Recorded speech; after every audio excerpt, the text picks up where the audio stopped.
As with Elizabethan theater, the theaters of 17th century France were divided into two separate kinds of theater that could be divided by the audiences that attended them. The physical structures of each were also different, as were the types of plays that were performed at each.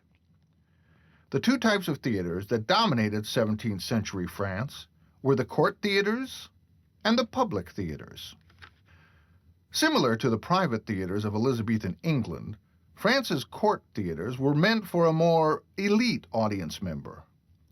The major difference between the two lie in the difference in the physical structures themselves. The private theater of Shakespeare's time were smaller, more intimate structures remodeled inside of existing structures. On the other hand, the 17th century French court theaters were enormous and elaborately constructed buildings. They were designed by the finest Italian architects of the period and utilized the most innovative scenic devices of the period.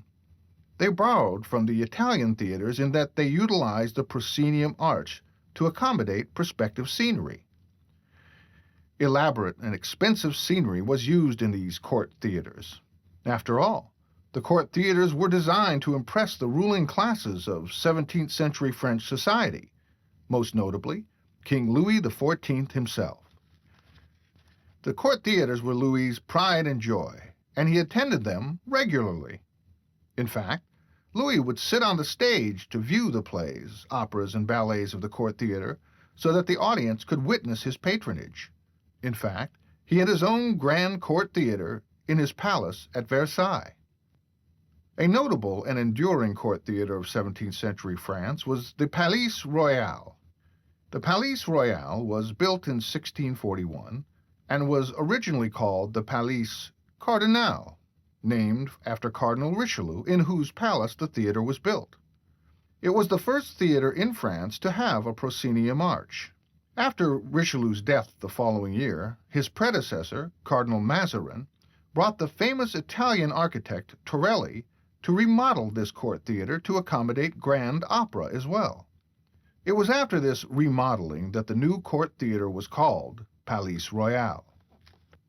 In honor of Louis XIV's ascent to the throne, Cardinal Mazarin oversaw the construction of another grand court theater, the Salle des Machines, or the Salon of Machines. This court theater was the largest of its kind. It was designed to use the technological advances of the period to create amazing theatrical spectacles. As you can see from the floor plan of the theater, the backstage area is much larger than the horseshoe-shaped house. This was where the drop and wing sets were stored. The Salle des Machines also had sets that appeared to move and change before the audience's eye by virtue of a technique known as the chariot and pole system of scene shifting.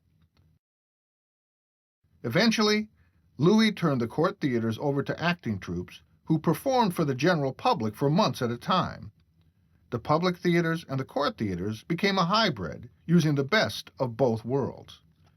The original public companies of France held their original performances at fairs and in indoor tennis courts, which were very popular in France during the 17th century.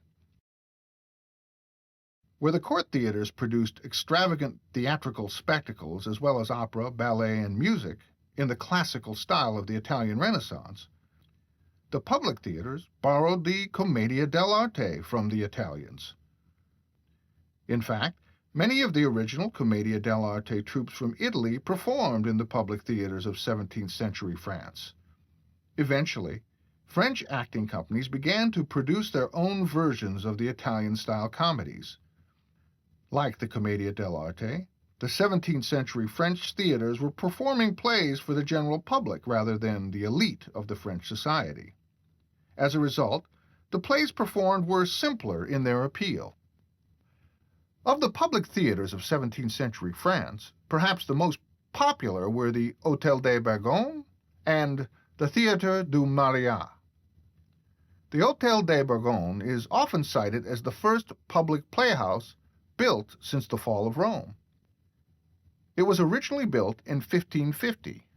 The Hôtel des Bourgogne was first built from the ruins of the palace of the Duke of Burgundy. It had many of the same characteristics for the public and private theaters of Elizabethan England. This 17th century public theater was different from the public theaters of Elizabethan England in that it was an indoor theater. Like the theaters of Elizabethan England, it had a raised stage and a pit area, as well as galleries. Also, in 17th century France, all the theaters, both court and public, had proscenium arches, as influenced by the Italian theaters of the Renaissance. Another significant public playhouse built during the 17th century was the Theatre du Marais. It was converted from a tennis court. The theater was 115 feet long, 38 feet wide, and 52 feet high. Like the Elizabethan public theaters, it had a pit area for spectators. It also had galleries. Parts of the galleries were divided into private boxes and referred to as loges. The house section of the Theatre du Marais could hold 1,500 spectators.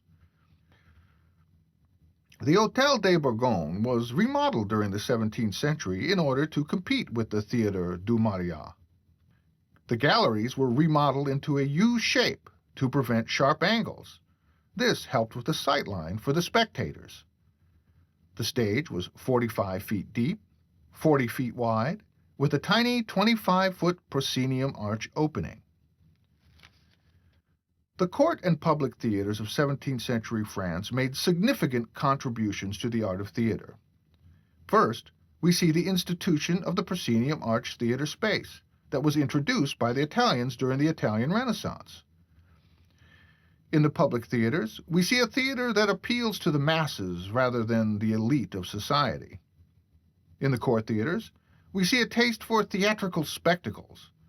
In our next section, we will see the development of a style of play that mixes comic and dramatic elements into a single play. All of these developments move the theater toward a style of theater that becomes the first important style of American theater, the melodrama. We'll talk more about that in the next section. For now, go to your task for this section and respond to the questionnaire. See you on the other side of the task.